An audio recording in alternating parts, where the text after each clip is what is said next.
Hello friends, இன்றைக்கி காடை fry. அதுக்கு என்னென்ன போடலான்றது எடுத்து வச்சுருக்கேன். இது சோளம் மாவு, இது கறி மசாலா, இது சில்லி பவுட்ரு, இது காஷ்மீர் சில்லி, இது வீட்டில் அரைச்ச மிளகாத்தூள், தேவையான அளவுக்கு உப்பு, கொஞ்சம் மஞ்சத்தூள், இஞ்சி பூண்டு பேஸ்ட். வாங்க கலக்கலாம். மசாலாலாம் போட்டு கலந்து விட்டாச்சு. இப்போது வாங்க இதை பொரிக்கலாம். இப்போது இது ஊறி 1 மணி நேரம் ஆயிடுச்சு.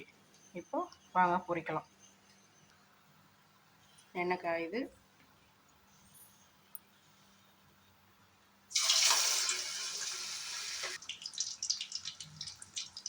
வெந்தாச்சு. இப்போ எடுக்கலாம். காடை fry ready. Biryani ready. Chicken gravy ready. வாங்க சாப்பிடலாம். வீடியோ பிடிச்சிருந்தா லைக் பண்ணுங்கள், ஷேர் பண்ணுங்கள், கமெண்ட் பண்ணுங்கள், மறக்காமல் சப்ஸ்கிரைப் பண்ணுங்கள், பெல் ஐக்கானும் தட்டிடுங்க. Okay, thank you.